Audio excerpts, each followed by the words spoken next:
Through the prayers of Holy Fathers, Lord Jesus Christ, our God, have mentioned us and save us. Amen. You are welcome to this YouTube channel where we read to you on a daily basis the lives of saints according to the traditional Orthodox Church. Today, being June 16, according to the civil calendar, is June 3rd of the church calendar. We commemorate the Holy Martyr, Lucilian, and those with him, Claudius, Hypatius, Paul, Dionysius, and the Virgin Paula. Lucian grew to old age as a pagan priest. Only as a grizzled old man did he learn the truth of Christianity and receive baptism. His conversion to Christianity caused great excitement among the pagans of Nicomedia, and he was brought to trial for refusing to deny his new faith. He was harshly whipped and all black and blue, thrown into prison. In the prison were 4 young men, Claudius, Hypatius, Paul, and Dionysius, who had likewise been imprisoned for the faith. The old man rejoiced in the company of these young men, and they in his, and they spent their time together in spiritual converse, prayer, and singing of the psalms. When they were taken from the prison, they were tortured in various ways and then taken to Byzantium, where the young men were beheaded with a sword by the soldiers, and Lucilian crucified by the Jews. The wicked Jews pierced his body all over with nails. A maiden, Paula, openly took the martyrs' bodies and gave them burial. She was denounced for this and after torture was beheaded, receiving a twofold draught of virginity and of the martyrdom.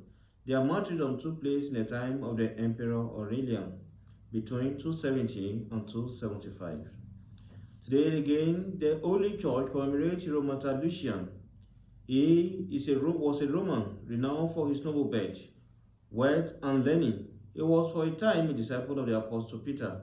Later, Pope Clement sent him together with Dionysius, the Areopagite, to Gaul to preach the gospel, consecrating them bishop before they set out. Lucian sowed the seed of Christ's teaching with great zeal, first in Gaul and then in Belgium. When the wicked Emperor Domitian began persecuting the Christians, men were sent from Rome to seek out the Christian missionaries and arrest them. The first seized and killed Dionysius, and then set off in pursuit of Lucian, finding him in Belgium, together with his helpers, the priest Marcianus and the deacon Julian. They killed these two in one place and beheaded Lucian in another. When Lucian had been beheaded, his dead body rose from the ground, and taking his head into his hands, like Saint Dionysius and Saint John Vladimir, walked us to the spot at which it wished to be buried. There it fell to the ground and was there buried. A church was later built on his holy relics. Lord have mercy. The Holy Martyr Dmitry Tsarevich of Russia. He received a martyr's death at the age of 8 at the hands of the power-hungry Boris Godunov in the town of Uglitch in 1591. He appeared after his death to a monk and prophesied that a false Dmitry would appear, who would bring about Boris Godunov's murder. This came to pass. Innumerable miracles were wrought at the grave of the martyr Tsarevich. His relics were dug up 15 years later, whole and incorrupt, and were transferred solemnly to Moscow and buried in the church of the Archangel Michael. For consideration, oh, that we could fathom the mystery of God's providence in the lives of men. We will be filled with fear and trembling in the face of every evil deed and every human sin. I understood the word so Lord, and I was amazed. In great event, the mysteries of God's providence is clear even to men of little faith, as is shown in the hand of the savage Dmitry and the bloodthirsty and ambitious Boris Godunov to attain the first place among the courtiers of Tsar Theodore. Godunov poisoned many of the nobles. When he had become first after the Tsar, decided to poison the Tsar brother, the 8-year-old Dmitry, though through hired men. He several times administered the strongest poison to the young savage, who was unaffected by it.